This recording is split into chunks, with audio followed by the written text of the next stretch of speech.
Judy was with? No, she. Yeah. Europe. Peace Reflections. What's going on? Yeah, come on in. Come on in. What's up? What's up?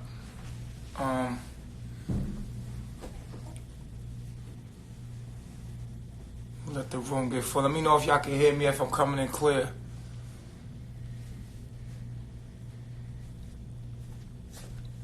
Peace to the gods. All right, so I wanted to talk about what happened. I was traumatized the last couple of days, man, or weeks, should I say, man. Like, that shit was crazy what I went through, man. Like, I want to let y'all know everything that happened to me. Apparently, we was in Nicaragua, and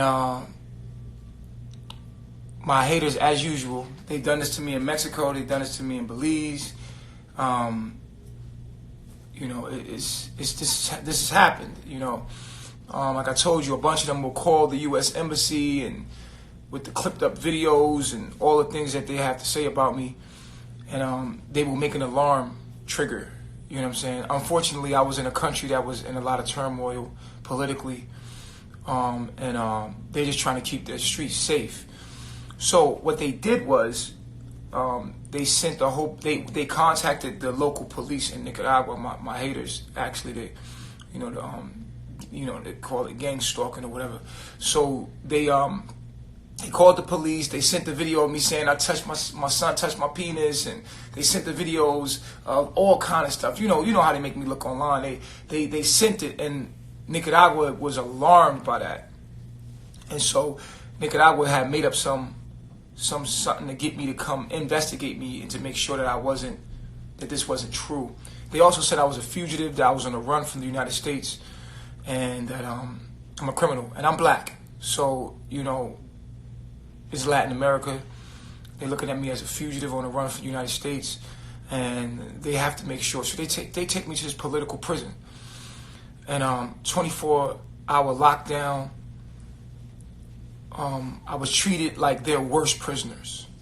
Basically, the people that end up in this prison are like bombers, are killers, murderers that are under, they're tortured. Basically, they put me in this prison, this political prison. It wasn't like any other prison. They're worse because they have an unstable economy, or a lot of politics going on. And so at first, when the officers pulled up at the house, I'm like, all right, cool. I already been through this before, like in Mexico. They're going to come. My haters told them a whole bunch of stuff. They're going to investigate everybody. They're going to find out it's not true, and they're going to let us go. Boom. So I already knew that was going to happen. Nah, not Nicaragua. So Nicaragua treats me as if I did the shit. You know what I'm saying? They locked me up like I did it. I'm like, oh, shit. They're just going to lock me up. So they get me. They take me down. They ran me through what is called the Interpol. The Interpol is, to do your fingerprints. They even have it now where they scan your eyes to make sure that I'm not a fugitive in another country. As soon as I got there, I was fingerprinted. I was put in this little cage. I mean, the cage was like, if you're sitting here, the cage is literally like this big. Like, it's literally insane how little that cell was. And, it's really claustrophobic. It's like really like, damn, they treat me like I did this shit. And I'm steady in my mind like, wow, okay, I'm gonna get up out of here soon. So they gonna figure out, I know they gonna go get a lawyer. They gonna figure it out soon. Like, this is all a bunch of, cyberbullying. And, just like Mexico knew. Mexico figured it out. I knew that Nicaragua would eventually figure it out. But Nicaragua is a little less undeveloped. And so, when I seen them bring me them clothes to get checked into this prison, I was like, whoa, wait a minute, like, y'all locking me up? Like, what's going on? And give me the clothes. I don't speak Spanish that well, so they don't speak English at all. So it was really hard for me because these people were like flooded with all kind of false accusations about me. And because I'm black, they just considered it like, yeah, this is true. This dude's got to be a criminal. So it took them you know, they took me to the back. I mean, first I got fingerprinted, and then they took me to the back. First off, the Interpol is an international. If you have any warrants, once they run you on the Interpol, it's gonna pop up. Okay, so I had no warrants in any countries at all for any arrests. The United States embassy came to see me. I got locked up on Friday. I was supposed to be out in 48 hours. So that Monday I was supposed to get out legally, but they didn't release me. So I was like, I seen the U.S. Embassy on Monday. They came to see me. They made me fill out some deportation papers or whatever. And I was thinking like, why would I get deported? I ain't do nothing. Like, he was like, yeah, well, they're not, we can't get involved. I said, well, I didn't do anything illegal here. I have no charge. You got to get me out of here. They're like, yeah, well, Nicaragua has their own, you know, way of dealing with things, and we can't get involved legally. We're going to appoint you a lawyer. We could recommend you a lawyer and have them work out. I'm like, all right. So I'm sitting, they put me in the back. Now, entering a prison was like, they treat you like a dog. I mean, the cells, it's like kettles. Like, the cells are like kettles. And like, you go in a cell with, I'm in a cell with real live killers. I'm in a cell with real live bombers, people that have blown police officers up. I'm talking about like niggas that have killed people that are sitting there for months at a time. And this is an investigation unit before they send you off to the real prison where people just, it's like 500 people in one place. It was like crazy. So people was getting sent to prison. Before they get to the prison, they send them to this political holding cell where they investigate them, and then they send them out on Wednesdays. So every Wednesday, people was getting sent out to prison. And I'm in here with like straight killers, murderers. And, you know, I come up in the cell, and I see this Cuban dude. He's from Atlanta. I'm like, the fuck? Like the only guy I knew to speak English, he's there. And I'm like, wow, this is cool. At least I have somebody to talk, you know, English with. And that was the coolest part. And then he wound up punching some guy in the face that was in the cell with us. He got taken over to lockdown, and I was back to like being in the fucking cell with people speaking Spanish. They were looking at me as calling me monkey. I was black. I was being racially, you know, they was making fun of my color. They're calling me a monkey, calling me a chimpanzee. I could hear them in Spanish talking about me. They laugh at me. They was calling me crazy.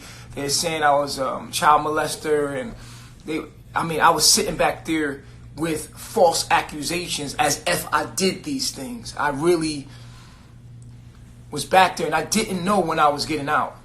No, I did not know. They didn't follow. They illegally held me because I did not have any charge at all. I did not know when I was getting out. That was the worst time to do, because it's one thing if you know you got a month, you got 2 months to do. It's another thing, day by day goes by, and you don't know anything, and no one can speak your language, and they're just looking at you, and they're just saying.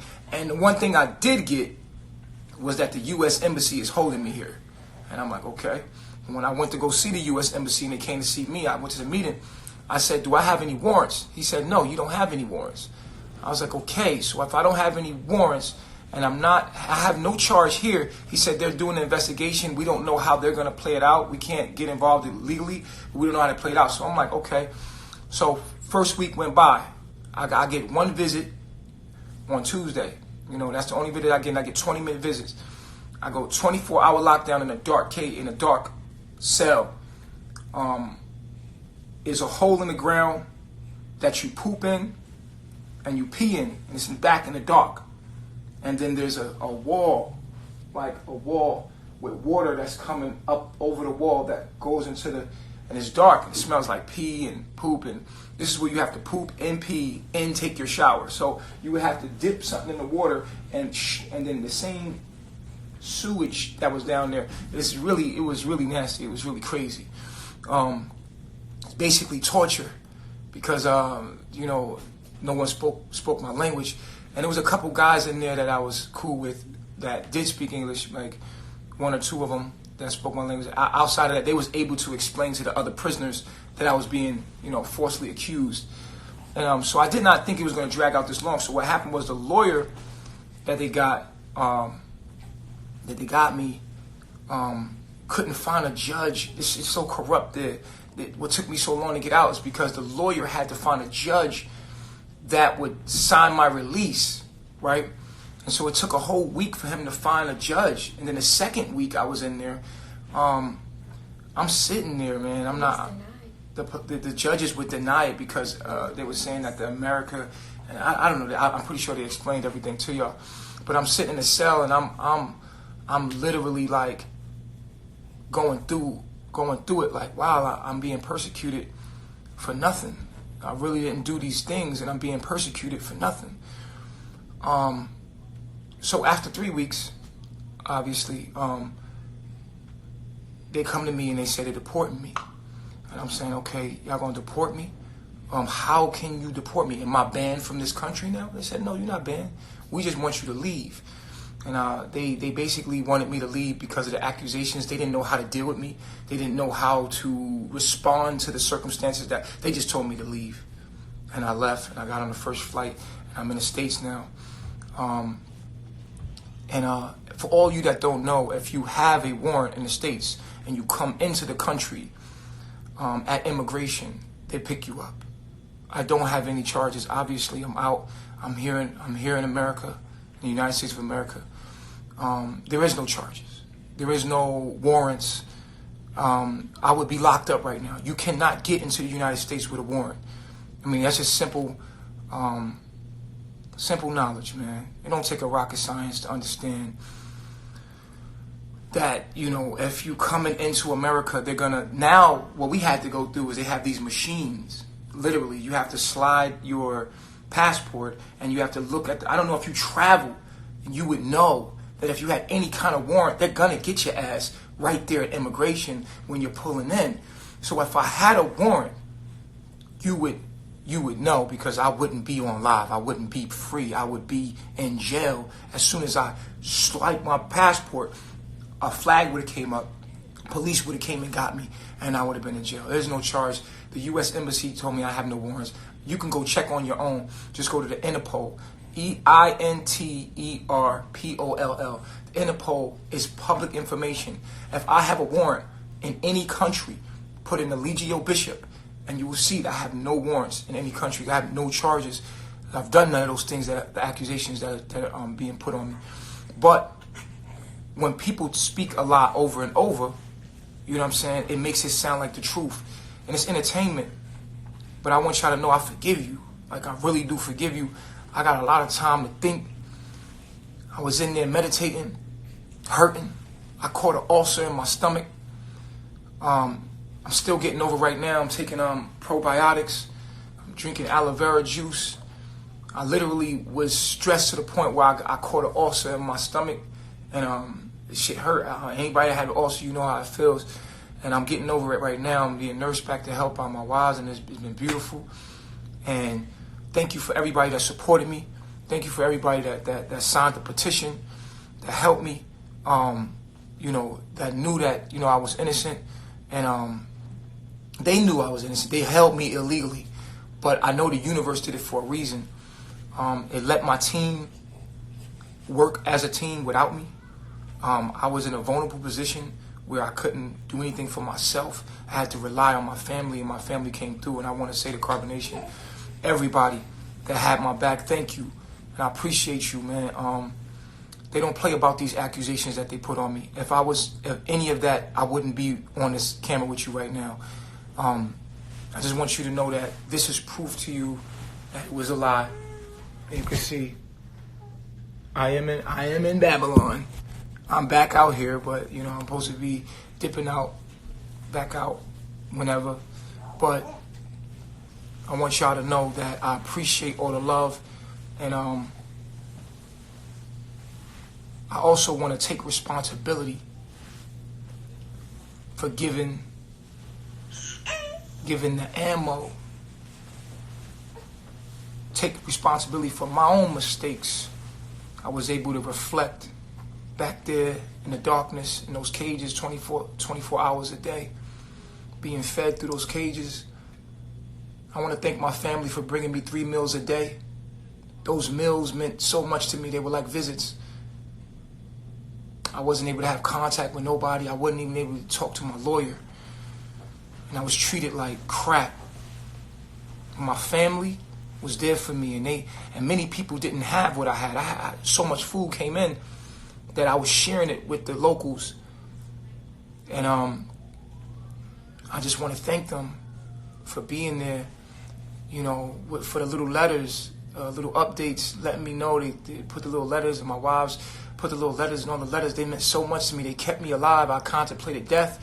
I contemplated just, you know, freeing my own self through just killing myself. You know what I'm saying? Because it was that bad in that cell. It was that bad. It was that bad. And the thought of never getting out of there and them just holding me here, because I knew they were holding me illegally. And I'm like, damn, they could just hold me here forever. They don't have to ever let me go.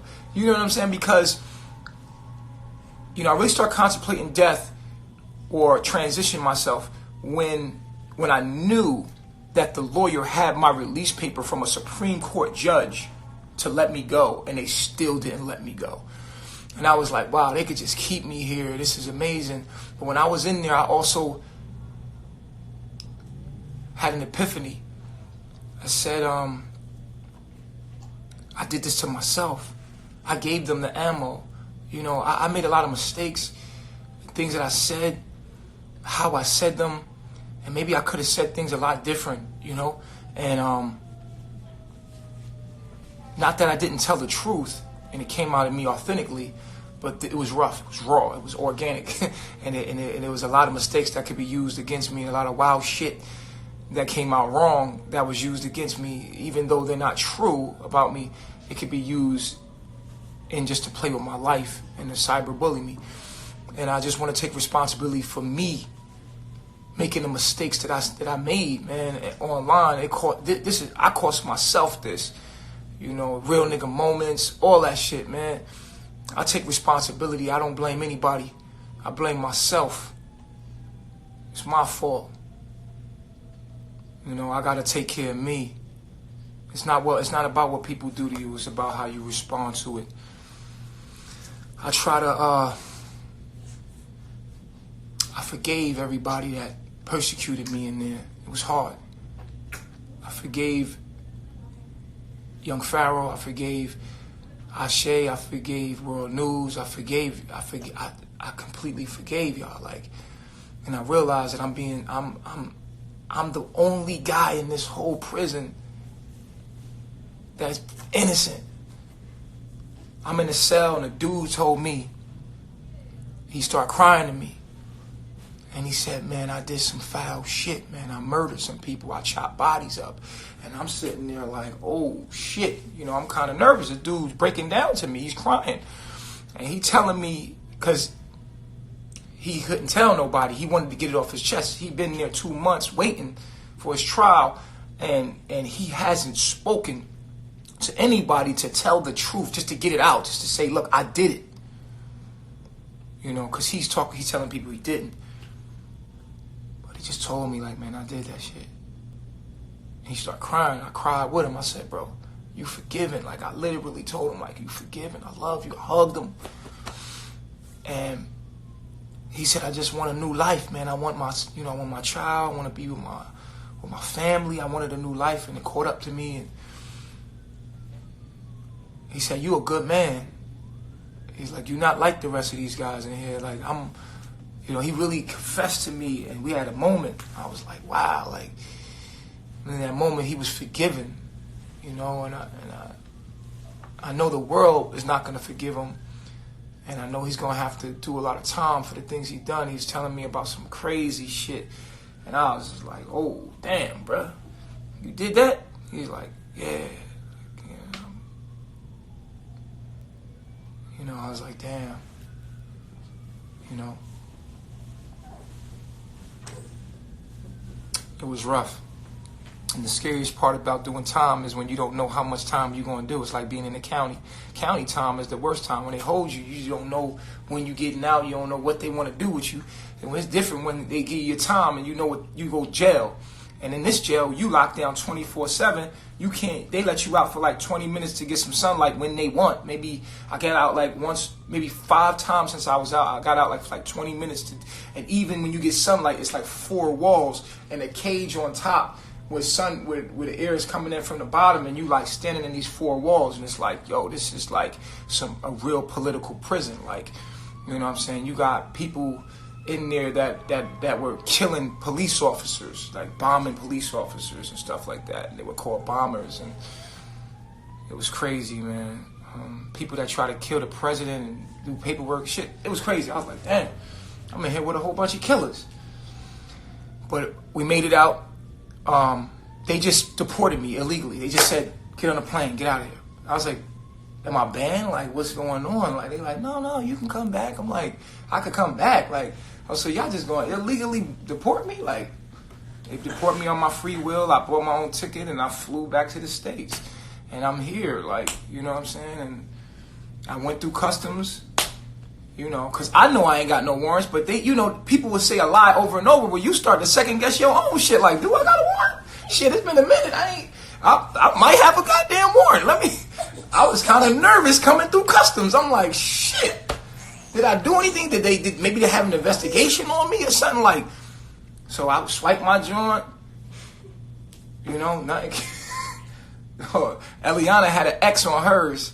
She had an X. And a lot of people might say, well, why did you fly with only Eliana? Because she got the baby. I want to be with my daughter. I wanted to be with her. You know what I'm saying? In the process. And I just kept thinking about Eliana, baby girl, and you know, I was like, yo, let's go. Let's just get on a flight together and let's get out of here. Plus, it was going to be way too expensive to immediately fly all of us, 15 people, back to the States. Plus, I'm coming right back. So it's like, you know what I'm saying? So I will not be going back to Nicaragua, though. That's something I'm never going to do, because they jammed me up, because they're just underdeveloped and they didn't know how to deal with, well, they wasn't equipped to deal with my circumstances, and they didn't know how to deal with me. You know, they were saying all kind of stuff about me, and these people didn't speak good English at all. Even in my interview that they asked me about, they were like, what is your religion? What do you guys believe in? And I could see they're on WhatsApp. They had to translate. They had to use Google Translate to talk to me to do the investigation. And that was the first couple of days I was there. And I wound up spending 3 weeks in a cell, and it was just crazy. I'm going through customs. Like I said, I was second guessing my own shit. I'm like, yo, do I have a fucking warrant? Shit, I know. I took care, because before I left, on my journey, I made sure to take care of all my legal matters before I left, because I didn't want to ever end up getting locked up. So I always took care of my legal matters before I left. You feel me? I made sure I was a business owner. I was a barbershop owner, so I was legit when I left. Like, a lot of stuff that y'all hear about me was from years and years ago, my past life, and they used those things to kind of like create this version of me that I hear, and I'm like, wow. I mean, they took everything negative they could find and pieced it together and made a monster out of me. And I'm like, damn, that's who I am? Like, this is all that I am? Shit. All right, okay, all right. But it will not hold up in court. Accusations and, like I told you, propaganda and drama is entertaining, but it doesn't make it the truth. And the things that they're saying, there are real people out there that are really doing that. There's real pedophiles out there. There's real sexual predators out there. There are really people out there that are really human trafficking. Actually, I met a human trafficker. You know what I'm saying? And he was a young boy. And he would get people around the borders. You see what I'm saying? So there's actually real people out there. So these things that they're accusing me about, it's like, you know, real serious shit. You know what I'm saying? And so they're very serious about these accusations. And yes, I gave them the ammo. Yes, I'll take responsibility for giving them the ammo to even put that on me. The things that have been said, even if they were years ago, they were used against me. And I'm just glad that the investigators investigate and see that there's nothing illegally done, and they let me go. But I was in there way too long, and I thought I was going to be in there forever. You know what I'm saying? It was crazy.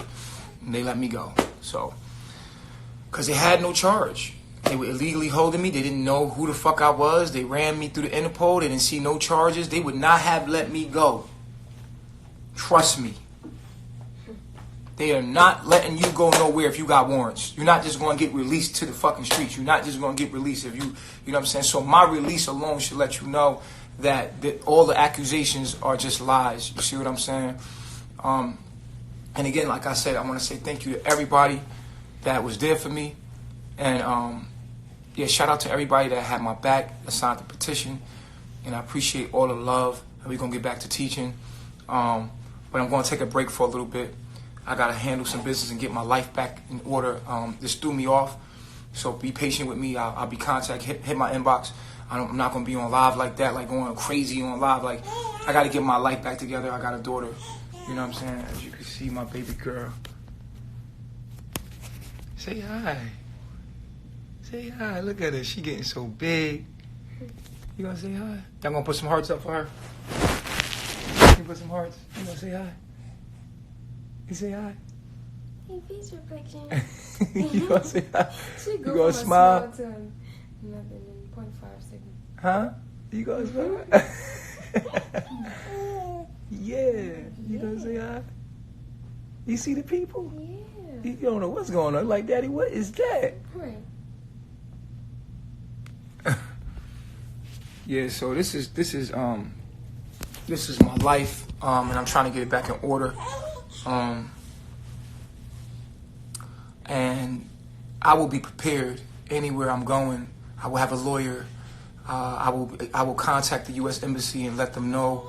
And actually, Carbonation, we are now we are a corporation. We are a church, a religion, and so it is. We already got our paperwork now straight to the point where this can't happen no more. We will be reporting to any country that we're in. We're reporting to the U.S. Embassy, and we will have a lawyer in process and to make sure that this never happens again. So to my haters, I want you to know that I know that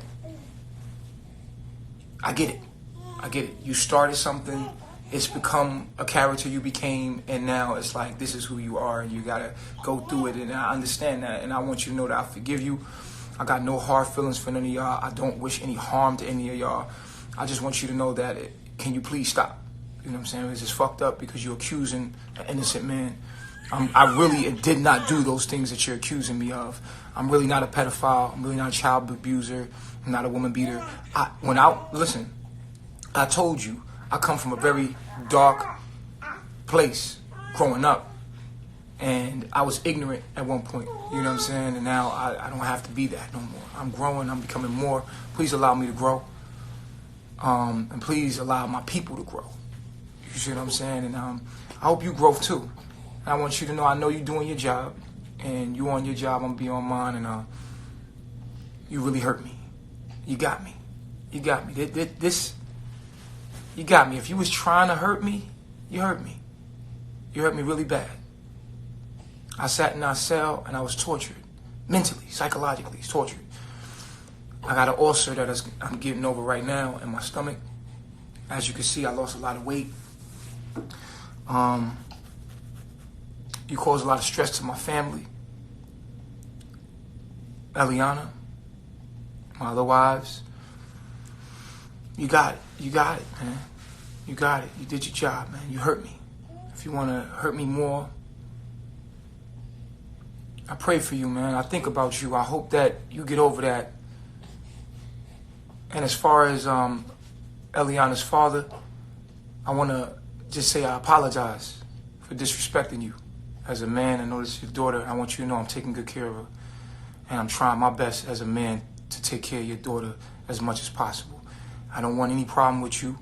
I don't want no smoke with you. I don't want no smoke with none of y'all.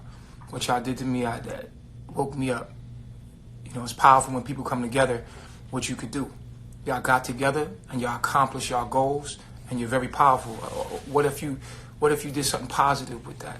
What if you came together and did something way more positive? I'm not a pedophile. I'm not any of the things that you accuse me of. So you're falsely accusing somebody on accusations and propaganda. And the legal system will always find out the truth because they're going to do the investigation. But I want you to know,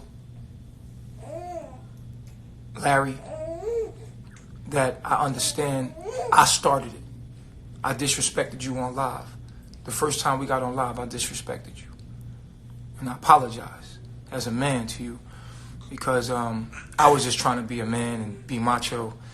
But truly, I always, wanted you to accept me. You know what I'm saying? I wanted you to accept the fact that, I was the man for your daughter now. And, I realized that people put that battery in your back. People was like, fuck that. You gonna let him do that? And it became, so I was a part of creating the drama that I'm going through with you right now. And I got a big ego. My ego, I have a lot of pride. I want to be sovereign. I'm a man. I want to feel like a man sometimes, so I could be dominant. But the truth is, I like you. I wanted to have a relationship with you, because I'm in love with a woman that looks like you. And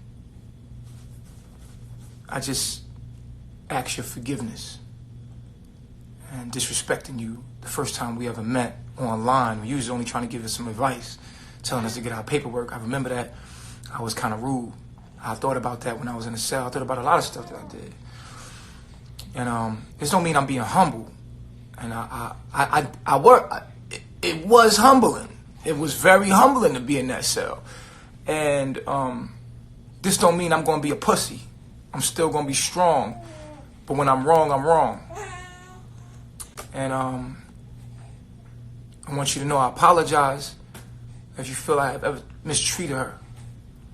And I'm going to do my best to be her protector and provider and to take care of the family. And I want to have a relationship with you so you can see your granddaughter and any other children we got. You know what I'm saying? And I have. Even in our differences.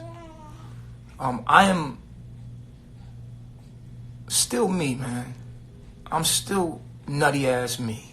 Don't ever think that, he changed. No, I've learned some things. I'm more of who I was. I'm more of who I already was.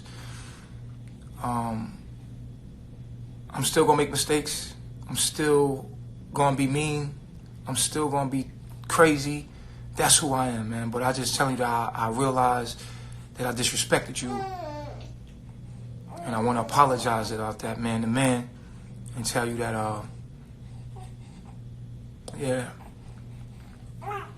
I was wrong. To any of my haters that I blocked, I apologize. I realize we're all sensitive people, and maybe I blocked you and it made you become a hater. I realized that I created a lot of my haters because I blocked y'all.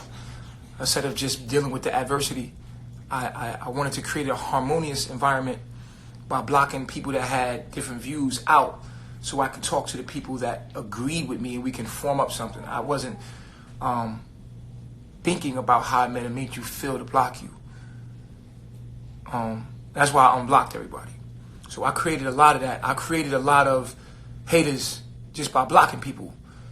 A lot of people were being rude, though. I had to block them and just being rude and exercising their demons upon our circumstances in our space. So I wasn't allowing that to happen. I unblocked everybody.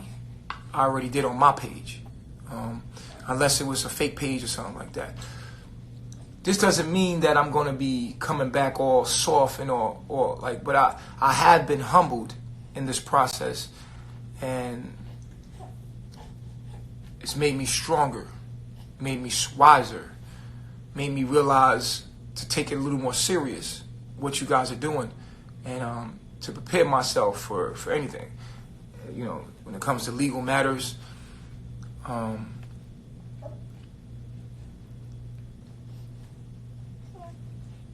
just coming back to Babylon was humbling. Everything was humbling. I learned so much. But, yeah.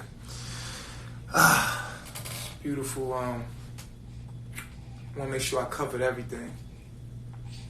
Like I said, to my family, I appreciate everybody. To the haters, I love myself. I love you. I forgive you. You don't know what you're doing. You hurt me, and you got me. You wanted to get me. You said I was going to jail. I went to jail. But I want you to know that I ain't got no hard feelings for you, man. Ain't no hate in my heart.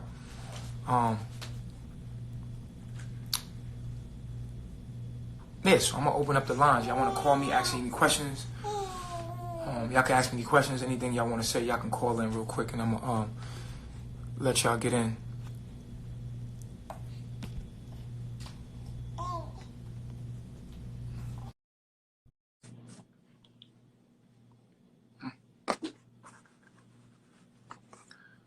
What my juice at? Hold on.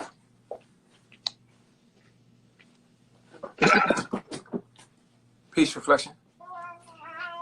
Peace, Alicia. What's going on, man? Somebody sent me over and say you came to apologize to me on social media. Yeah, I apologize to you, brother. If I ever hurt you, if I ever disrespected you, I apologize. Okay. And within the apology, you say you still gonna be Nature Boy, right? You're gonna still be Chief Eligio. You say Yeah. you still gonna be with that. Are we live still, Okay. y'all? Are we live? Yeah, we live right now. And within that apology. Are we live right now, y'all? Hold on. It says. Is it live over with? Okay, I don't know if the live. Are we still live? Yeah, we still live. We in the building, man. We live. Okay. Yeah, we live, man. So what's the deal? You say you apologize and stuff. What you apologizing for? I don't exactly know how I originally came into your mind or into your space and how I affected you, but I know it's been in a negative way. It's been in a negative way. Yeah, it's been in a negative way, in a negative light. And I just want to tell you that, man, if I hurt you in any kind of way, I want you to know that I apologize. I didn't mean to. I don't know you. And if I said anything to you to hurt your feelings or feel violated or disrespected, I apologize. Okay, that's what it is. So I got a question for you before I get off here. By you saying that you apologize to me, like I said, I don't really understand what the reason would be that you would be apologizing to me, but okay, I get that. I also see, some growth and I see some development in Chief Eligio right now too. I heard you speaking in reference to spending time, with your child, appreciate life and all of that. See, I was one of the people that had an issue with you because of what took place with the people that you were affected. You understand that, right? Yeah. Okay. So being that you felt what you felt, on the other end, you had one of the people that support you that flagged my YouTube page. Now, for you to get on here and make this public apology to me, you might want to straighten it out with that individual as well that supports you, that sent you $30. That guy there. Okay? Right. So we're gonna do this in a collective thing right here, because I don't have to base my day or my life with talking about you. You're somebody who ran across my path, and I happen to be a reporter, and I had issues with you. Now, respectably, I can say, you know what? I'm gonna fall all the way back from Nature Boy. I'm gonna fall all the way back. I can do that. But are you going to keep up your end of the bargain with the members of Carbon Nation who disrespected me verbally as well as people I'm affiliated with? One thing I can't do is take responsibility for anybody else. I'm gonna tell you this. What I realized about being locked up is that this is bigger than me. This has become bigger than me. And you don't run nothing in there. Huh? You don't run nothing in there, do you? It's bigger than me. Being in a cell and having no control over my own life humbled me to the point where I realized, like, wow, like this is I really didn't do any of these things. You see what I'm saying? And to be in a cell, innocent, in a cell, like, damn, I've been locked up before and I did the crime, but I never been locked up for not doing the crime. And so I was like humbled by that, and I realized this is bigger than you. It's not about Eligio Bishop. It's not about Nature Boy. This is about what Nature Boy represents to other people and how he has affected everybody. And Eligio Bishop is getting the backlash of all of that and getting the benefits of it as well. You see what I'm saying? So it's bigger than me. And I want to tell anybody that's influenced by me to no matter what anybody do to you, never get on a negative vibe with them, because it doesn't help anything. Just stay positive. That's all I'm going to tell anybody. Just stay positive. I know it's hard because we hurt and we hurt people, but try not to take that hurt and retaliate with revenge. Okay, when you said that it didn't help anything or it didn't help people, just know within itself, if this wouldn't have took place, you wouldn't have received the help and having the recognition of appreciating your wives and your child. Now, going even further, that's right, going even further within the matrix, by you getting up here and offering me a public apology, that's one thing. You understand? I appreciate that, but that's one thing. It's not that serious, bro. I feel like on an even deeper level, for everybody that rallied themselves together and that did this for the soul's sake and purpose, you know, of looking out for the well-being of the children, most notably your child, and everything having to do with this whole movement right now. I can't tell you what to do as a man. I can only give you an advice. And wholeheartedly, I think that your wife deserves to give her father an apology, brother. That's what I'm telling you this man to man, brother. I feel like that's what she should do. And being that you are her king, being that you the one that shine to her, I feel like you can make that happen. I feel like she needs to address him, because I'm just a channel holder. I'm a reporter. That's all that I am, man. I appreciate you holding me in high esteem like that, but I honestly feel like that's something that should take place, because we all have sit back and we've watched this. You feel what I'm saying, bro? And not only what was done was disrespectful, but since we're at the point right now, you know, of sweeping stuff, you know, sweeping the dirt out the way and all of that, I kind of feel like we need to open up an avenue for that to take place too, right there. You understand? That's facts. Can I ask you a question? Sure. Do you now know that all the things that y'all accuse me for, I'm not guilty of? You're asking, do I know that? Yes.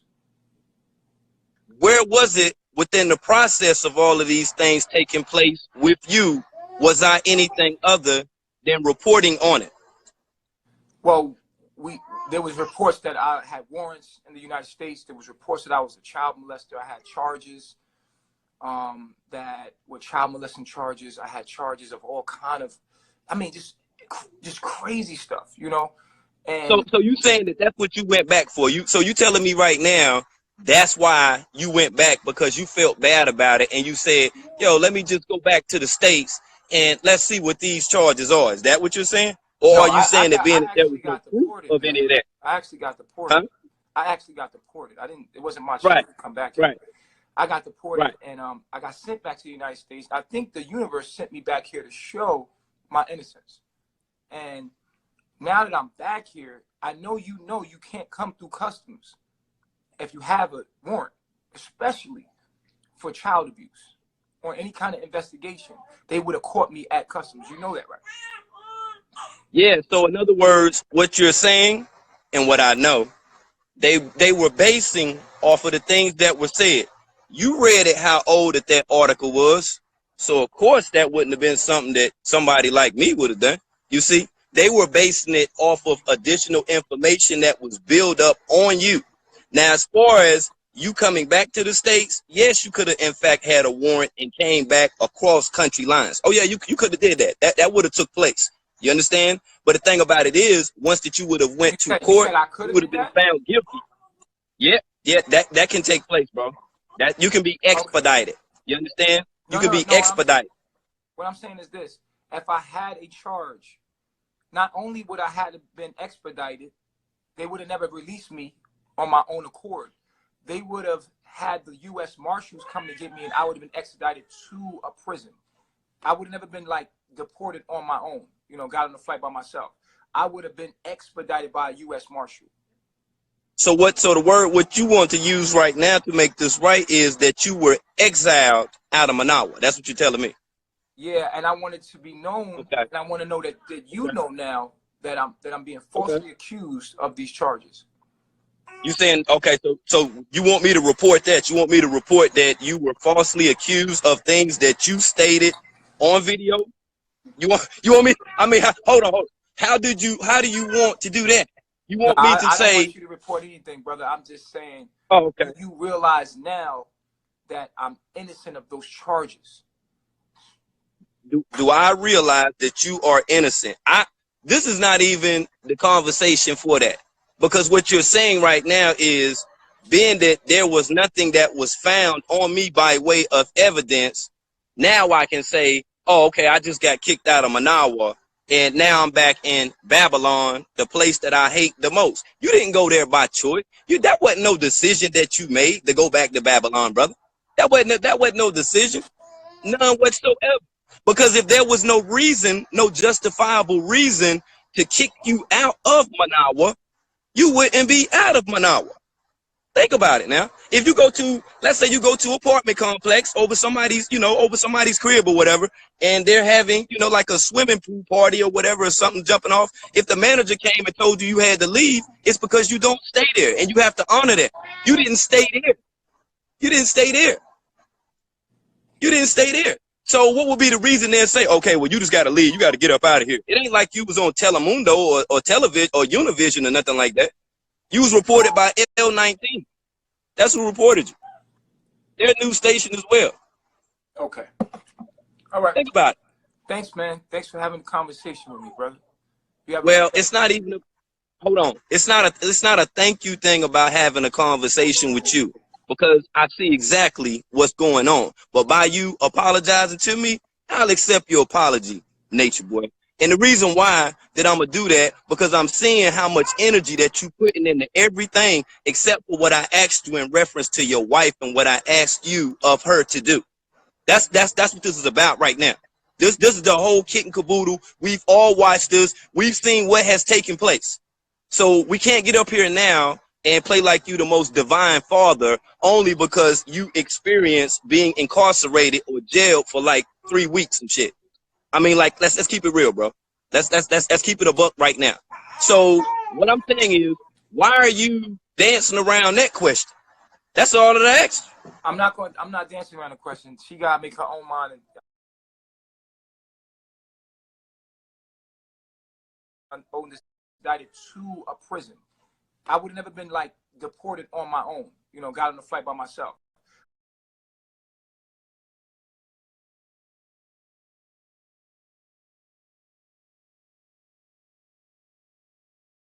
Happy.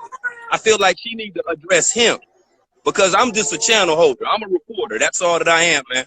I appreciate you holding me in high esteem like that, but I honestly feel like that's something that should take place, because we all have sit back and we've watched this. You feel what I'm saying, bro? And not only what was done was disrespectful, but since we're at the point right now, of sweeping stuff, sweeping the dirt out the way on video, disrespecting my father, you know what I mean? Like she has done with Pops. I don't understand that, and I hope that you would encourage her to have some type of relationship with her family. I mean, I understand what you went through as a child.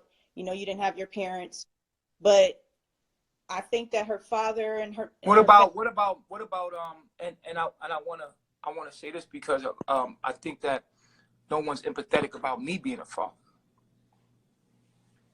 I'm a father. I have a daughter too. I have a daughter, and he's interfered with my relationship. So I think that this is one of those situations where you shouldn't get involved in other people's business because it's so personal. Whenever you're dealing with a personal thing with people's personal lives, you shouldn't get involved because it's like, he's a father too, and Pops is kind of disrespecting him and his family. You know what I'm saying? So it's kind of like I'm gonna stay out of it because it's I don't know the details of what's going on, so I'm gonna stay out of it.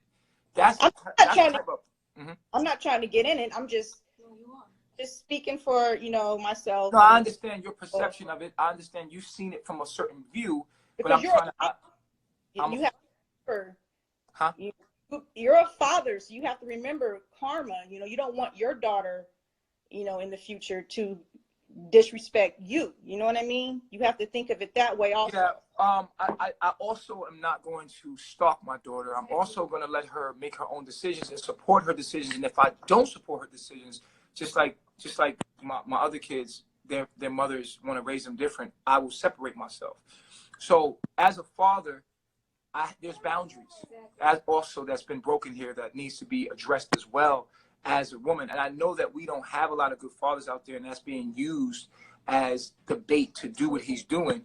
It's used as a token to do what he's doing. But at the end of the day, we have to also respect boundaries to grown-ass people that have their own rights to make their own decisions. And just because you're her father doesn't mean you have to cross boundaries. And some of those boundaries has been crossed, in my opinion. So, like I said, if I was you looking in, I would back out of it. Like, look, this is personal. You know, he's a father. That's her father. That's none of my business. Let me not get too involved in that, because at the end of the day, it's just not anything that, you know. Yeah. But at the same time, but at the same time, she brought her father. You know what I mean? She contacted him. She brought him into it. So as a father, of course, he's going to react and go right pilot. You know what I mean? Originally, she didn't. Originally,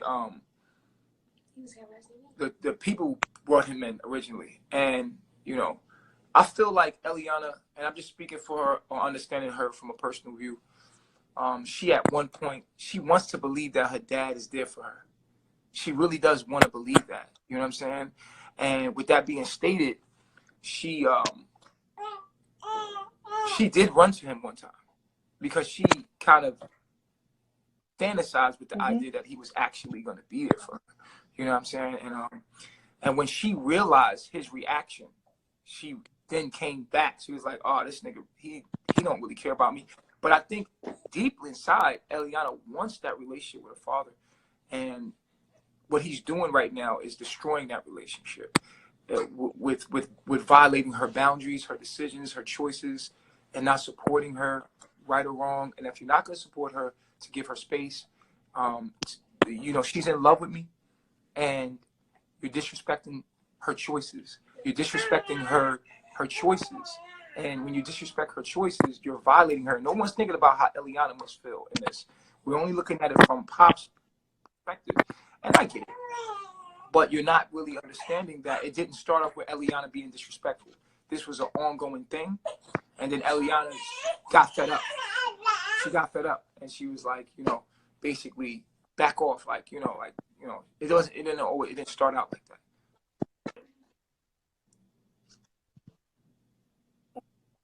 But what do you advocate that you don't allow her to have any time with her family? You know, like, you know what I mean? Like, you don't allow her to be able to converse with her father at all with that? Do you not agree at all. that? I listen, I can only influence people, you know what I'm saying, with who I am, just like you. You could just be you, right? Say if a guy liked you, right? And the guy decided himself, because of your influence in his life, to just be consumed with you, right? And you could tell that guy, hey, man, you should spend more time with your family. That guy could say to you, you are my family. You're all I need. They don't really love me. You love me. Now, from the family's perspective, they could look at you and say, you taking my son away from me. And he'd be like, no, I tell him to go talk to you. He just says that I'm, you know what I'm saying? So what you have to understand is that Eliana's making her own decisions. She's making her own decisions. And please stop. I told you again, stop listening to people's perspectives on me and taking that as true. Eliana is a grown woman making her own decisions. And yes, I have an influence on her in her life where I'm her big homie. I'm not only her husband, I'm her big homie. Like, I'm her OG. You feel what I'm saying? I've always tell Eliana to talk to her pops. Eliana always told me I don't fuck with him. Now, I'm going to make her go talk to him? Or am I going to be like, oh, okay, cool. I mean, well, why? I listen to her story. She tells me why she don't fuck with him. And I'm like, damn, that's fucking crazy. You know what I'm saying? But the public is looking at me because I'm a strong black man, right? And I'm very I have very strong points of views, and I'm a very dominant person, they can already massage me to be like, yeah, I'm controlling her. You know what I'm saying? My influence is very heavy on her, no doubt, right? But I can't make her do anything. Y'all seen that publicly. I can't make Eliana do anything. When she gonna do what she wanna do. You know what I'm saying? Like, and she's showing y'all that publicly. She gonna do what she wanna do. Because I'm an influence on her, and people like, oh well, damn, I fucks with Eligio. I fucks with Eligio Bishop. I fuck with Nature Boy. I fuck with Chief. I fuck with his mind. I like the way he think. I think that I want to think like that, right? So I could tell her, Eliana, go talk to your pops. Call him. And I've done this before. She like, I ain't got nothing to say to this nigga. I'm like, yeah, but you should talk to him. Like, she like, I don't have nothing to say to him. This is what he did. This is what he did. This is what he did. This is what he did. On top of that, when he came to Mexico, we sat down and had a conversation. Did you not watch that? Okay, listen. After that, it was harassment, because if she don't want to talk to you, I'm living my life, man. That's my wife. You feel what I'm saying? Like, she don't want to talk to you, dude. Like, now it's becoming like you trolling me, you harassing me. She don't want to talk to you. I'm not keeping her away from him. He's trying to make it seem like that because it's giving him attention online. But, man, I'm not in the way of nobody talking to their family. I want to put that out there right now. I'm not in the way of no one talking to their family. Okay. I didn't ask nobody to come to me. I didn't recruit nobody. You feel what I'm saying? I ain't asked nobody, even though it wouldn't be bad if I talked to people that I was networking, and I network with people. Like you might network with people or talk to people. You might network with people that see things, whatever you're doing in life, right? Whatever you're doing in life. Wait, you breaking up. You breaking up. You breaking up. Hello? All right, so this is what I'm going to say, because she was breaking out really bad. You can't, in life, whatever you're doing, you're going to network. You're going to try to find people that's doing what you're doing, because we have power in numbers. So the people that come to me are just people that I network with, that look at life the way I look at it. I'm not in control of these people. I'm not brainwashing nobody. And I'm not doing none of that. These people decided to come to fuck with me. Like, oh, I'm going to do what he's doing. And, you know, I've met people in my journey that's doing what I'm doing. Like, and that's called networking. That's called, you know, having a network of friends of doing what you're doing, having friends or whatever. So this has been demonized, you know what I'm saying, into a whole bunch of stuff, you know what I'm saying? But the simple fact is, these people are here because they want to be here, no matter how many times somebody repeats a.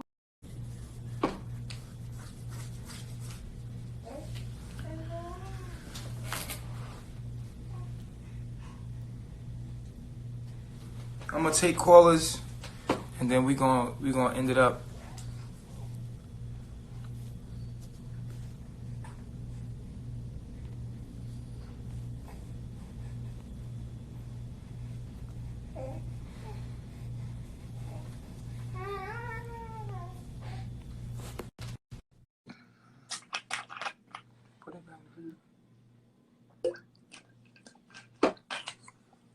Thanks everybody for the welcome back.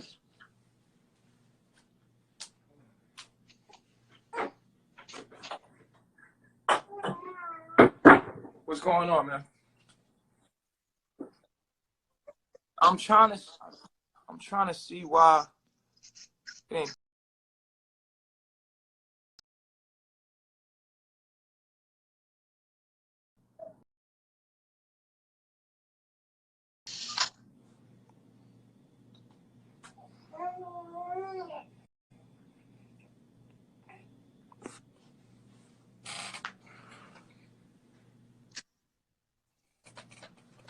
Good.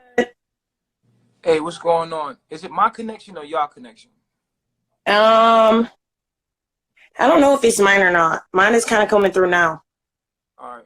Mine is coming through now. What's good? Okay, so I was listening in the last live, and I did want to clear up something that you said, because I think there is still some dodging from the beginning, right? In regards to Mr. Marquez, I recorded the first live ever. He was in the live. He was minding his business. Okay. You are the one who requested that Eliana bring, okay, Pops into the live. Had it not been for that one decision, he would have never, ever made it to this point. And so that keeps being dodged. He didn't interject himself into anything. He was minding his business in the live. You pressed her and kept saying, get him in here.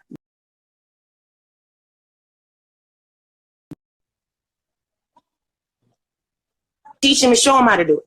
Okay? So if you want to clear out. Okay. Let me say something to that. Mm-hmm. That right there serves my point. I never try to keep Eliana away from her father. I've always tried to get her to connect to him. And that's my point. My point is I'm not keeping her away from her father. I'm the one that connected them. I'm the one that kept trying to call him to have a relationship with him. I'm the one that influenced them to even get connected because she did not want to talk to him. So that goes to my point. That's not being accurate. When she was doing that live, she was actually talking very highly of her father. She didn't know her father was going to come in there. So that's still not being accurate. Okay. And then when he comes into the live, when you saying that's not being accurate, okay, hold on. Then when you were in the chat, you were having a conversation in the chat. Wait. First of all, on one hand, you just stated that I'm the one that got her to talk to her father. I'm the one that was pushing her, right? So that would tell that I was you did. That would entail that I'm not keeping her from her father, right or wrong? No, you weren't keeping her. You weren't keeping her from the father. But I'm not finished with how I'm breaking this down. I just want to make that point. Okay. Yes. You said. Don't speed past it. Hold on, because I want to bring out the truth. The truth is, because I'm gonna bring out the truth too. So be mindful. I've never kept anyone from their family. I've always tell people to address their families. I've always tell people to teach their family our knowledge. I never tell people or take people away from the family. It's been a big thing that goes around that says that I'm holding people hostage, human trafficking, I'm keeping people from their family. But you yourself, you just admitted just now that I'm the one that pushed Eliana to talk to her. You're trying to, okay, yes, you did. Now let me finish my statement. The reasoning of why, from what it looked like, is you guys were in the chat talking, right? You and Pops, before he even got on the live. And you stated that Eliana tells you that her father reminds you of, that you remind her of her father. Sometimes, okay? Yes. So if you remind her of her father, and she was speaking highly of her father, when you came into it, okay, the first thing y'all had an issue with is because he called her Velvet, right? Then the next thing that y'all had an issue with, it ended with him not saying anything except for making sure that you guys had y'all paperwork, and you straight, cold, clean, cussed her father out and said that he was done. And from there, he was blocked on a bunch of stuff.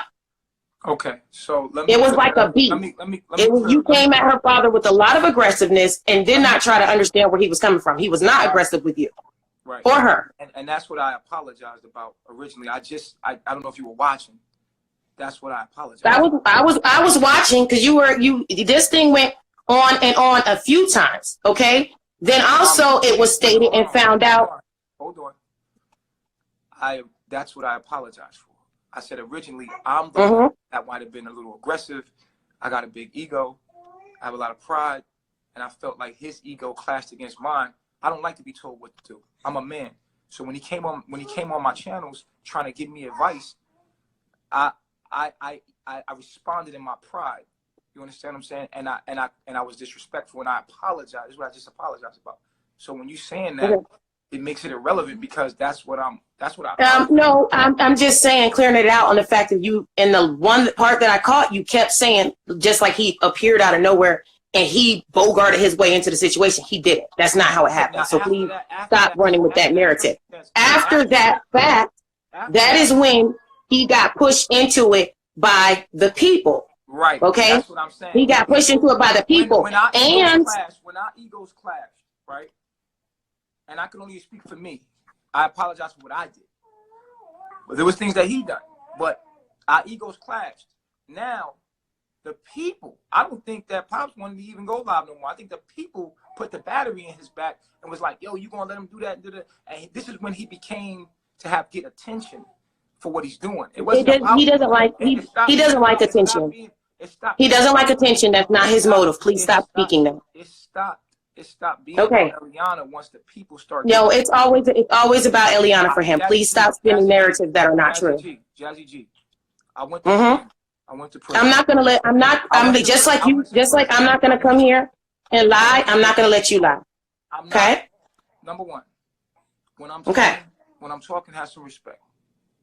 Okay, I do have respect. Don't cut me off. But I'm saying you are saying something. You keep pushing this narrative that's not true. I'm just gonna hang up. I'm gonna have a conversation with you, but I'm gonna hang up. I'm trying to talk with you, but I'm gonna hang up. I went to jail. I got humbled, but I'm still chief. Watch your mouth. You're not my chief. You are an individual just like I am. You on my page, though. You in my space. So yeah, but even regardless, respect is that nobody is beneath. Separation is an illusion. We are both two individuals. You requested to be on my page. Yes, I did. Okay. Have some respect. And I am, but you're not my chief. Okay. So that's good. I don't got to be your chief, but I am a chief. That's great. Respect me as a man. You are the chief, and I am Jazzy G. Let's move forward. Good. So when you come to my page, you come into my house, you're gonna have respect. Point blank. Period. You got to respect my rules. So, like I said, once Pops got that attention, it stopped being about concern about being with his daughter. It started to be about what the people wanted. That's your opinion. What would get this is my opinion. Okay. What would get people to view him? What would make people continue to give them attention? So the people started it, and then Pops just start rolling with it. Because if you was really concerned about your daughter, you wouldn't get online. It's not something that you would do. It's not something that you would do is get online. You would talk to your daughter directly, which I never blocked. I never blocked communication. Now, I apologize for being disrespectful the first time. That's all I could do. That's all I could do. I told him face to face, I apologize the first time. That's it. Outside of that, I don't know what y'all want from me. Okay. Now, can I talk? Per your rhetoric, right? Per your rhetoric, you said that you would choose a husband for your daughter. Why does he not have that same right? That's not his culture. I don't know. How do you know that's not his culture? Well, did you ever ask him? She passed that age. I'm talking about y'all don't live in that culture where there are arranged marriages and stuff like that. And on top of that, she's already made her own decision. She has a right. Why y'all keep violating Eliana's rights to have her own decision making? Why do y'all keep treating Eliana like see, this is why Eliana snaps. Because y'all keep disregarding her as a woman and her decisions. And that's sad. And it's really sad that y'all go around Eliana. Like, can I speak? You can't continue to go around Eliana and her own choices. Okay.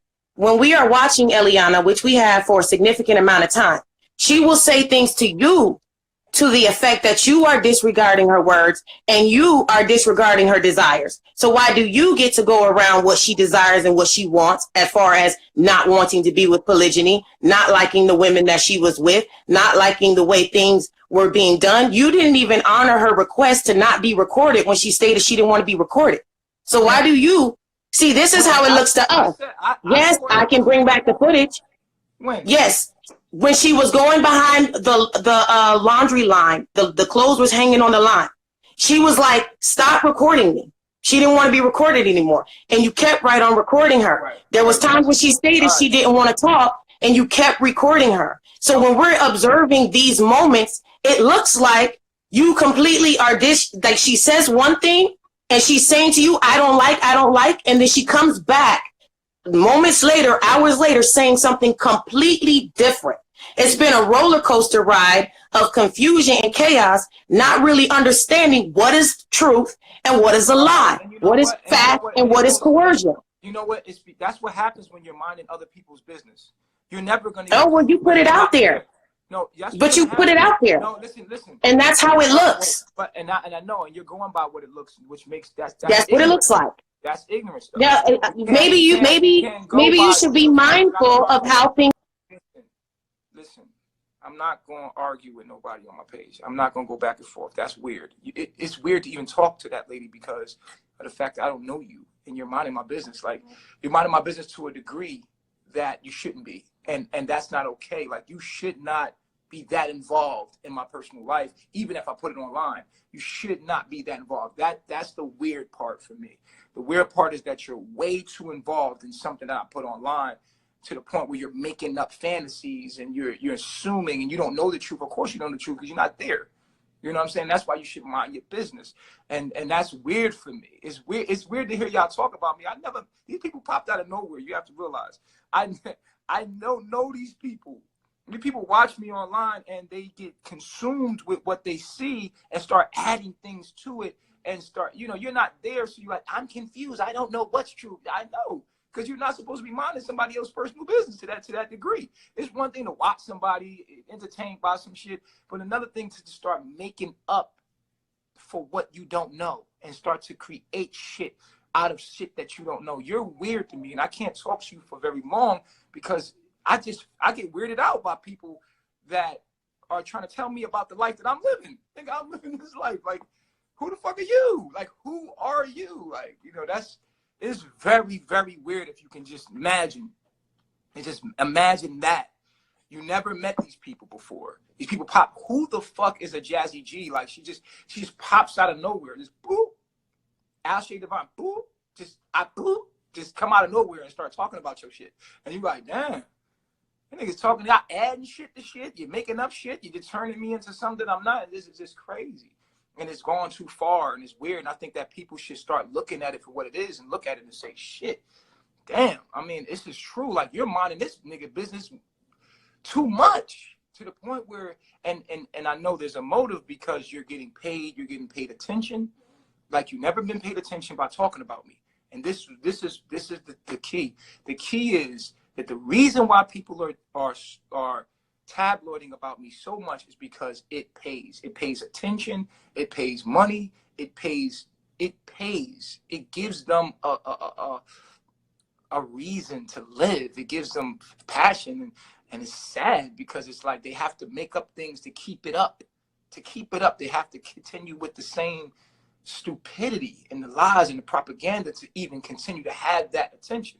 See, if I just don't go live no more, then they have nothing but accusations about, oh, I heard this. I start making stuff up and trying to fill in the holes, and it gets weird. It gets real weird. And so when I'm talking to her and I'm talking about my business and she's questioning the shit that I'm living, and it's like weird. It's like, I'm living my life, motherfucker. I know what's going on. Who are you? You watching from the outside. I'm living my life. Like, I don't have to answer to you. You're just looking at my shit, assuming you know what the fuck is going on. This is weird. It's very weird. It's very weird. It's very, very weird. And yes, I put my life on the line. Yes, I put my life online. But the stalking, the gang stalking, the excessive filling in the blanks of what you thought you seen in your perceptions to the point where I'm getting locked up with a police are coming to my crib. This is getting out of hand. It's getting out of hand. It's getting out. So I stopped putting my life online. And because I stopped putting my life online and I just start teaching, accusations started. Oh, any little thing they see, oh, where's Sheba? Or you have to fill in some kind of drama to keep their attention coming in. It's sad. But I take responsibility as well, because, I put my life out there, and this is part of it. You know what I'm saying? And I guess learn from my mistakes. Don't do this. If you're just trying to be all the way real, when being real goes wrong, because you just can't be real sometimes. You know what I'm saying? People too real for them, they could use it against you, and it becomes, gang stalking. It becomes like something that you're just obsessed with. You know what I'm saying? And it gets you attention. Like Pops started getting attention for this whole ordeal to the point where he lost, the true value, which was his relationship with his daughter. And I've always supported it. I always wanted it there. You know what I'm saying? So I want y'all to know that when you hear people talking about my life, know that these people are very weird. You should not be, I don't even know you. It'd be different if I knew you, and then you can have that kind of emotional ties to me. But I don't know you. You should not be that concerned with my life. You see what I'm saying? So you have to ask, what is the motive behind it? You know what I'm saying?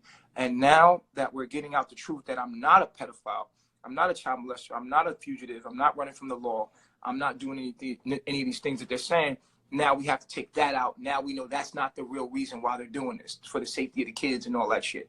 No. The real reason why you're doing this is because you're getting attention, you're making money, or you're getting some attention that you never had by yourself. You can't get attention by yourself, so you found someone that you can attach yourself to feed off their energy like a shadow being or some kind of demon or some kind of vampire that's sucking somebody's energy, a life force energy dry, so that you can sustain yourself to a capacity that makes you feel good about yourself. You know what I'm saying? So let's look at the real.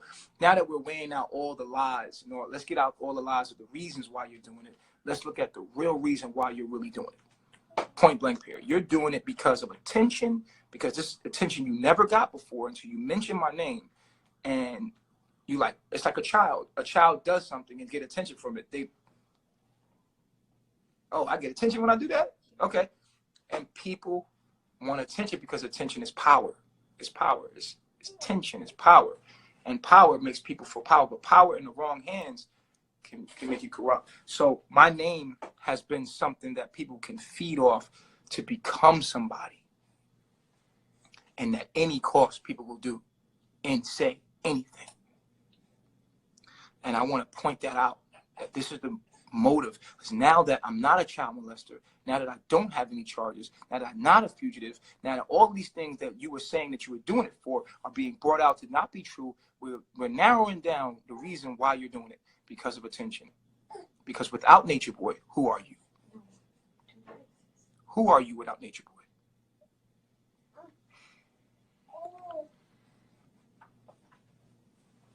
The whole country deported me. Of course, look what they've said about me. I would have deported me too. Especially if you don't know. Okay, if you heard that this black guy that came in with a group of people that was a cult leader, they've sent him videos. They said, I mean, Nicaragua got a lot of shit they're dealing with right now. They're dealing with a lot of political things. They don't know how to deal with that. They're like, we can't find no charges. We can't find anything. Deport them, of course. Like, keep our country safe. We don't know if this dude is really doing this shit. So they left with it.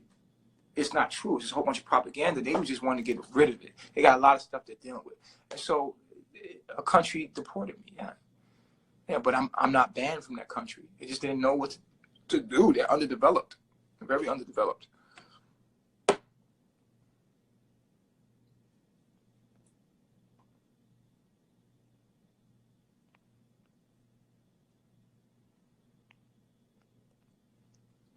It's just hard to argue with people about my own life when I'm living it, and you're just following me from online and getting information through sources, you know what I'm saying? And then you take everybody. Peace, God. Jamal, the driver. Hey, what's going on? How you feeling today? Remember me? Yeah, I remember you. Yeah, what's up, man, bro? It was so much allegations, bro. That shit was crazy as fuck, bro. Shit crazy. I'm glad. Crazy. And I had to endure it all, bro. Shit's crazy. I sat there and watched the whole thing. I was like, when the drama started, I ain't gonna lie, I start kind of like watching, because you know what I'm saying? I was on your old videos looking at that shit. Then I see all this shit unfold. And then like the world news and all that other shit, bro. And the dude, the Pharaoh dude and all that shit. Bro, they was on your ass, bro. They felt happy, bro. They were happy as fuck. And I'm talking about, if they could throw a party with your haters, they would. Yeah. You know what I'm saying? Yeah.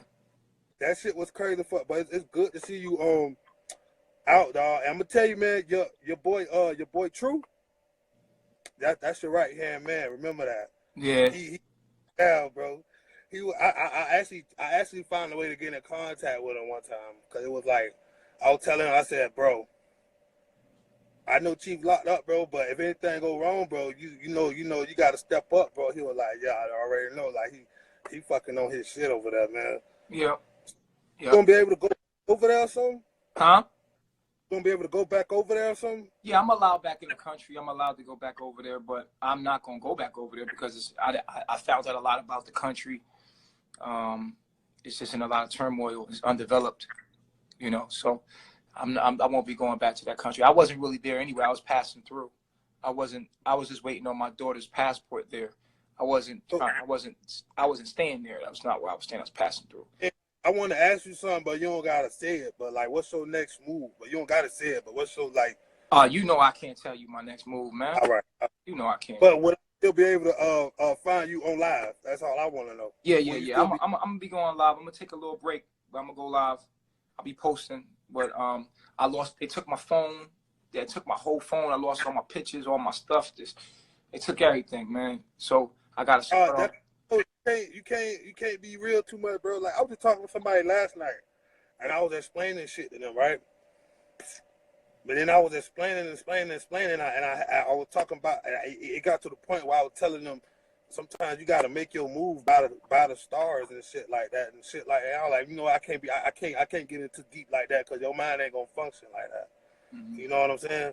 You can't be too real, bro. Because to be honest, bro, sometimes you got to be fake to even hang around motherfuckers, bro. You know what I'm saying?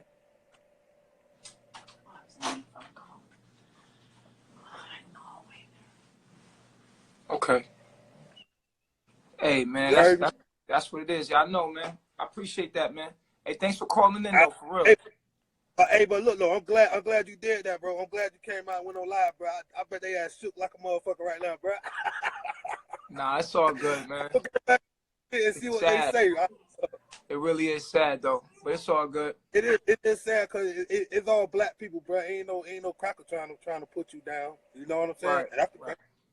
That's the crazy part. But look, man, thanks for calling in.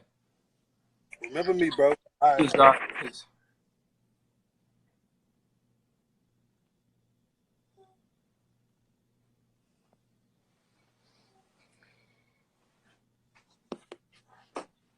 Hey.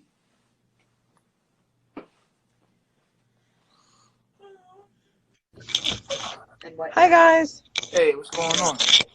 Good. I just want to say this. Well, first of all, I'm glad that you're released. And then secondly, I understand Ileana's situation with her father because I've had that similar situation with my father being in and out of my life. And I just want to tell her that it's okay the way she feels. And eventually, when she wants to talk to him, just like I was able to, she'll talk to him when she's ready. But just keep doing what you're doing. I follow you guys all the time, and appreciate you guys being humble and teaching something that's different. Appreciate it. No problem. Thanks. I love myself. Back to work. I gotta get back to work.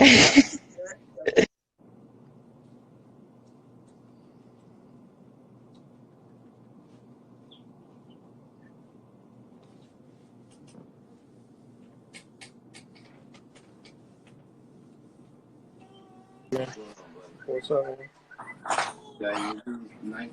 You're? What size? 1928. Hey, hello? Oh, you, man. What's up, man? The heck you been hiding at? Hello? I was out of town. Yeah? I was out to camp, man. I got custody of my son and shit.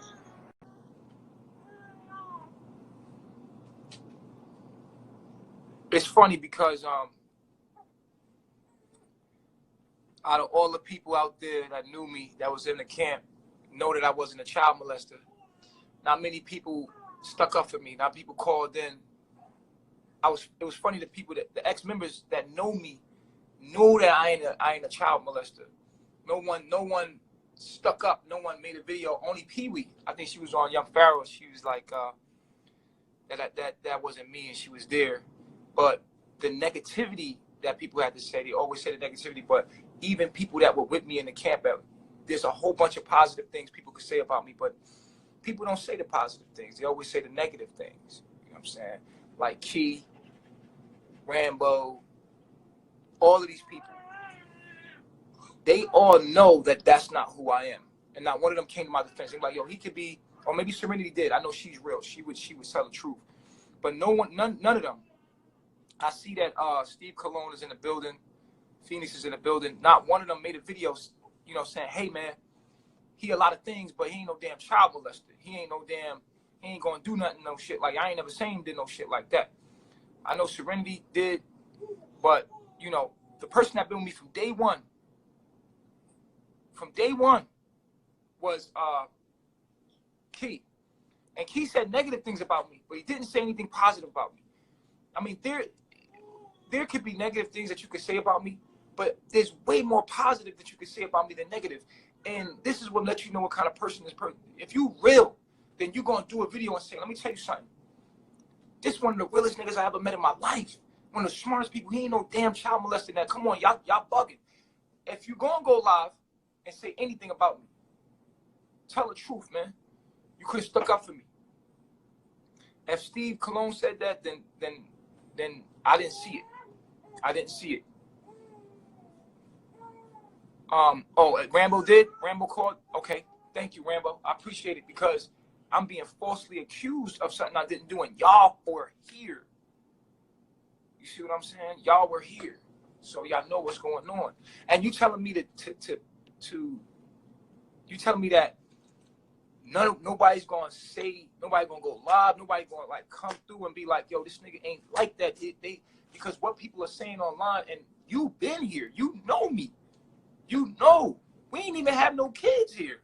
How the hell can I be a child molester and I ain't even got no kids here? I've been live the whole time. I just had a baby. You know what I'm saying? Yeah, so, and Pee-wee, I know, like, she don't do online, and she was like, I seen Pee-wee interview with Young Pharaoh, and she was like, if he said that he was saying, I'm like, don't say no shit like that. I didn't say that shit. I didn't say I'm gonna feed my daughter semen, bro. I didn't say it. Why would you say if he did say it? I know him. It was probably for nutrition. What? Bro, I would never say that, bro. I would never say I'm gonna feed my daughter semen. Bro, it was a joke. We were talking about all these things to bring her and minerals and all that stuff, and they was like, it was a joke. It was said real quick, but then they took that. It could take anything that I say and twist it and turn it to make it fit their patinas about me, which is only a reflection of who they are. You know what I'm saying? That's why I said, she said that, she killed me. I said, but I knew what she was trying to say. But in front of everybody, you got on Young Pharaoh and said, he said nutrition. I was like, damn. Damn, you killed me with that, bro. You killed me with that. So it's all good. People gonna hate you because they want to hate somebody, or they want to just, you know, exercise their own demons. And I don't know you. You know what I'm saying? You know what I mean? So it is what it is. I'm gonna take the next caller. But they could have went harder for me. The people that came here, that been with me, seen me with the false allegations, they could have went harder. They could have went out all together like, yo, my haters stick together. They strong. They get together and make shit happen. They constantly going live about shit. I feel like the people that were in my life that know me personally should have came forward and made videos and said, yo, look, man, shit is crazy. Nigga ain't no pedophile. Like, come on, man. Like, y'all niggas just bugging. You feel what I'm saying? Because these people don't even know me. They only using little clips and pieces of stuff that they think they, you know what I'm saying? No. Yeah, you're right, Melly. Nobody owe me anything. You're right. You're absolutely right. I'm not entitled. You're right. You're right. Nobody got to do the right thing. You're right. You're absolutely right. Peace, God. Peace, God. How you feeling? I'm feeling good. You? I'm feeling better, man. I'm getting over this ulcer. Good to hear. I'm going to be brief. I've only been following for a couple of months, but I watched a ton of those videos. I just want to speak in general to say, how in this world can we all go through so many ups and downs, but look at another human being's life and try to judge it like that? I've come across your knowledge, and I don't hear no lies. I appreciate what you're doing. I appreciate seeing the sacrifice that you take. It's enlightened me to a point that has made some big changes in my life, brother, and I appreciate y'all for that. You know what I'm saying? As I keep listening to these callers tied in with these emotions, I'm an emotional being, so I understand, but sometimes we're speaking out of our emotions and not out of common sense, out of regular common sense. You know, as I'm sitting here by this tree, you know what I mean, spending some time, I just want to thank you for opening up some of these different faculties of my mind that has brought me to some light. You've changed my life, and I'm sure you changed a lot of their lives, and even those that hate you love you. And that's mostly all I really wanted to say. I see the struggle, man, and I see how humble you came at these people, and that was powerful, bruh. Because me and my condition, I may have break and start calling somebody some bitches and all of this and that, but you did your thing, and how you approached that, really you did, and I appreciate seeing that from a strong brother. I appreciate you saying that. That's real talk, man. No doubt, God. That's pretty much all I wanted to say. I'll let you get back to what you're saying. I hope that you continue to teach, man. I don't never want to lose contact. You know, as I'm making my journey through and then out of this Babylonian system, I definitely want to stay connected, and you know, y'all have my full support. Hey, I appreciate it, man. Yeah, I'm definitely gonna continue to teach, man, and keep watching, man, and keep building. You heard? All day. I love Peace, myself. God.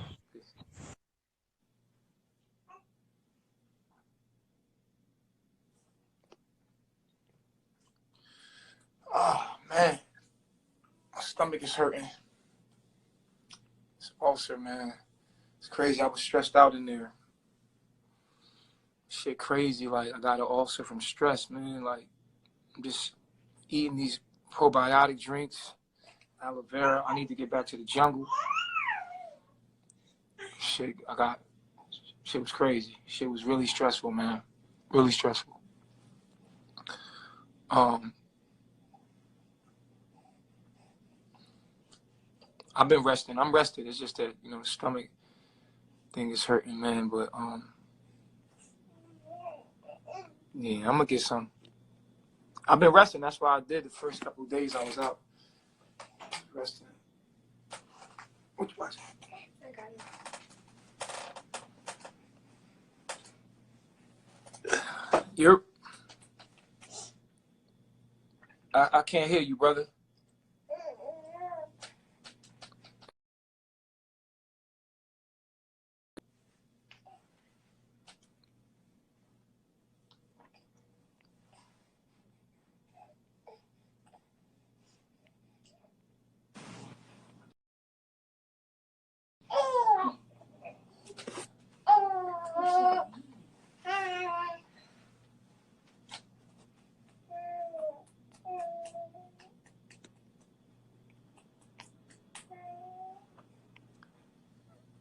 What's up, all my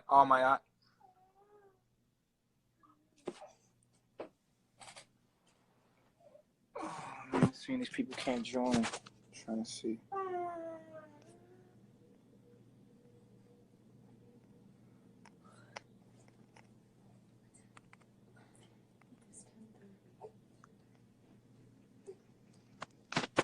I'm gonna have my guys post the videos on what's name. It's not letting me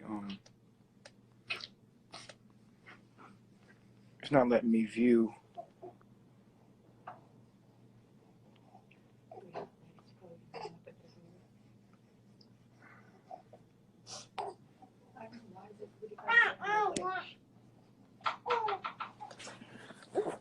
Tell them come back.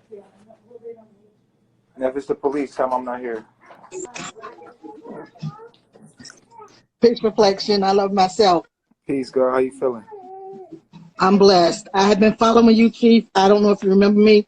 I've been following you from the tent, from the car. We reconnected months ago, but somebody came on and we weren't able to finish our connection. Mm-hmm. I am blessed to see you home. Welcome home, Chief. Thank you. I appreciate you saying this to me. I'm doing a lot. But let me just start off by saying I am really excited to see you. I'm so glad that you're home. I do have a question. Is the rest of the family coming to Babylon with us, or are we separating the crew? Nah, man, we not doing that. We don't need to do that. I had to come back to Babylon. They don't have to. They shouldn't have to. We'll meet back up in the tropics somewhere. Okay, but we're still family. Absolutely. Okay, that is my main concern, because it's hard to follow everyone's page. So I'm trying to stay focused. You know, I sent blessings to Nana for everything to help with your journey home. I'm just glad that we got everything straight. Hey, man, I appreciate you supporting me too, man. Thank you. That's what I do. When you get a chance, if you could send me an inbox, I would still like to get that chart that I was trying to get months ago, but we just never got to it. So when you get your head straight and you get that time on your hands, send me an inbox when you're available. I don't want it to be in front of everybody. I want a one-on-one. Just inbox me, okay?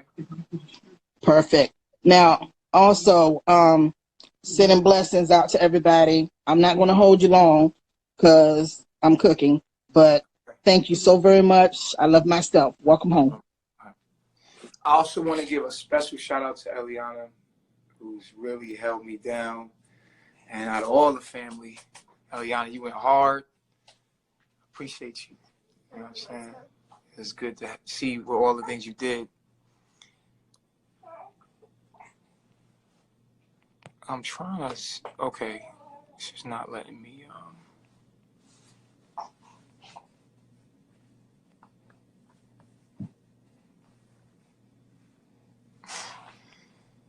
all right, guys.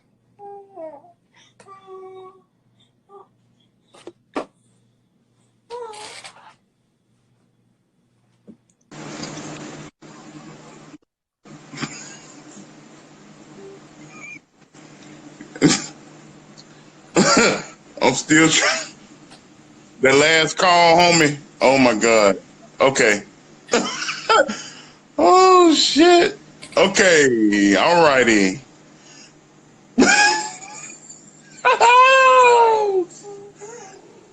Eligio, what's up, homie? What's going on, man? All right. I don't want you to take this as disrespect, or that I don't like you, or that I'm against carbonation, or so on and so forth, okay? Yeah. I want you to be totally honest. I mean, did you feed your baby your semen? No. Did you punch Ileana in her fucking face? No. Why did you admit it to Pops on Instagram Live? Why does it matter to you? Because I care about you and I care about Ileana. Do you care about Eliana? I care about both of you. You really I care about all of my people. Okay, so if you care about us, then why do this live? What? Why do this live? Why is it live? Yeah, why? If you cared about us, why would you do this on live? Okay, well, skip the question. We'll talk about that later. Okay? Yeah. Have you donated to us? What? Have I donated? Why does that matter? Because that's care. When you care about somebody, you take care of them. You support them. You know. That doesn't come just through donations, though. I'm not saying that. Monetary Babylon donations. I'm not saying that's the only way. I'm saying that. Don't stutter. You stuttering. I'm saying that's one of the ways. You said that's the way. No. That's not one of the ways. No, I said caring about somebody is a numerous ways you can do that. Number one, you don't get on live asking the questions you ask, because if you cared about me, you would know that ain't cool to ask me on live. But you are on live. I'm on live. That don't mean you have to come on here and ask me these funny questions. You shouldn't even want to ask. Well, how else am I supposed to ask you? You should never want to ask a grown man that anyway. All right, earlier you were so apologetic, but now you're getting back to the old nature boy. That's confusing me. It's like y'all make me that way. It's like, see, I am a nice person, right? And it's like dealing with y'all make me like harden up. Like, you see how I try? I'm trying to be like, and then y'all come. But you know what I got you the last time though, right? Yeah, but you know what happened last time. I'm counteracting that now. Like, that ain't never gonna happen to get me again. I'm gonna tell you this, like. Don't say that, because you don't know what the Most High. You don't know what the Most High has in store for you. That's your problem. You're not going back to the law, statutes, and commandments. That's your problem. You're not reading the Bible, the Holy Bible, King James 16:11. You see what I'm saying? I try to come at these people humbly, and it's like it's our chemistry. Our chemistry makes me that way. I have to become that way to even deal, like, you know what I'm saying, to even push forward. You gotta be tough doing this shit, because if you're not, it turns into that. I'm trying to like be cool. Like I try to be, you know what I'm saying? Try to come at the situation. I'm always like that. That's how I am on my regular basis. It's just dealing with these kind of people. Like it turns you into that. Like it turns you into that. Like, and it's like, it's crazy. You feel me? Yeah, I'm gonna stay in peace. I'm gonna vibe high. If you're trying to go live or say anything to me, it's not letting me go live. So just say that, you know, I want to go live. Bruh, if I killed Mama Dia, how could I be here? If I killed Mama Dia, how can I stand here? Like, how can I be on live with you? Like, y'all fanatical. Like, it don't make no sense. It's just crazy, man. Y'all just be saying stuff.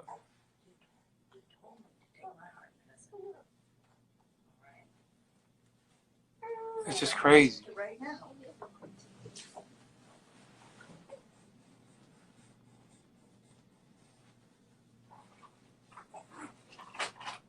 Can y'all talk to Eliana? I mean, I feel like, what you want to talk about?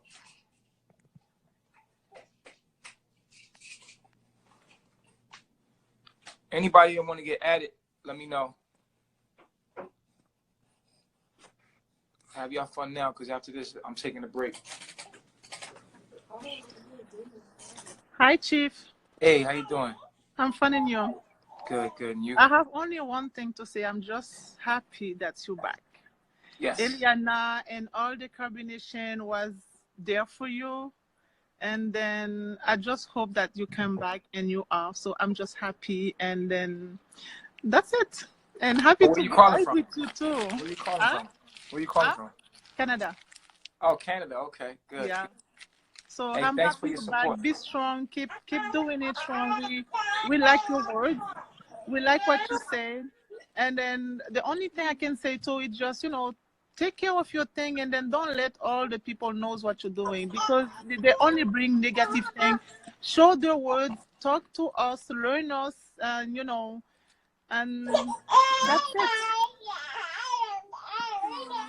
Okay. All right. Happy to see you again. Thank you. Take care. I love myself. I love myself.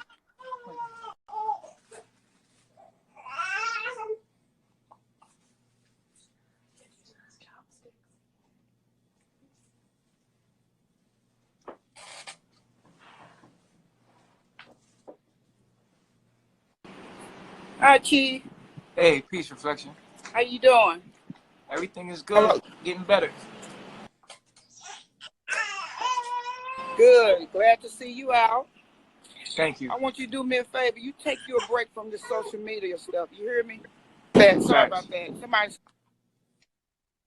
calling my phone. You take you a break from the social media stuff. You hear me? Yeah. Because these people too involved in your life, and I think this social media stuff can be a demon. And it can be a helper and it can be a hurter. And I think more so that it is really hurt what's going on in your life, because a lot of these people don't know you, and they have really have got themselves too involved in your life. I've been watching you guys for a few minutes, and I'll be honest, we're not gonna get into the religion thing. I agree with some of the things you say, but a lot of things I don't. But I like you guys, and I think you guys are a wonderful group of people. But I think, I see now about you, you're humble. Something, I don't know what, I guess, since you went in, it has really humbled you. But, and it probably gave you a lot of time to think. But, like I said, just take you a break. Focus on you. Focus on your family. You can't, I know you're looking out for other people and the people that was around you. But sometimes life has to be about you. You got to worry about you. And you got to worry about that beautiful baby. Y'all got a beautiful baby. Worry about you and that baby. And if you love Eliana, and that's your wife, you stick with her. And let her stick with you. She's a grown woman. Can't nobody tell her how to choose, what to choose. I don't think that she would be with you if she didn't really want to be with you. So, y'all just take care of each other. And you take care, most of all, you take care of yourself, because you cannot let this internet stuff destroy you. It will mentally destroy you if you keep going at it. Take a break from it. get these people out your life, man. You got to get these people out of your personal business. They involve too much in your That's personal fact. life. That's Too much, facts. Eligio, chief, what, / chief. They too involved in your life. Take some time for you, and you will see how much mentally you will grow. You will really, really grow mentally stronger by taking a break from this social media stuff. But back in the day, we have all this junk, and this Right. junk have destroyed people's lives, and you don't want this stuff to destroy you. So Right. take a break from it. Let these people find their own way. Everybody got to find their own way in life. You know what I'm saying? That's facts. I appreciate it. I'm So about you to go take some sleep right now. I'm about to get off right now. Yeah, you take care of yourself and you get these people out your life. And I don't care who don't like it, who hear me. It's all about you and your personal relationship with who you serve and your family. And get your mental strength back. That's right. And doing that is taking a break from this social media crap. Because this crap, it will destroy people. That's real. All You right. take care of yourself here and take care of that pretty baby because she's beautiful. Hey, I appreciate it. I'm thankful. Bless you. Bless you. Take care. Peace. Uh-huh. That was some beautiful advice. That's what my plans were. People were like, what's your plan? I'm like, my plan is to get my shit together. I'm taking a break. Told y'all I'm taking a break. But, yeah, it was good talking to y'all. Hit my inbox. I love myself, you heard? Shout out.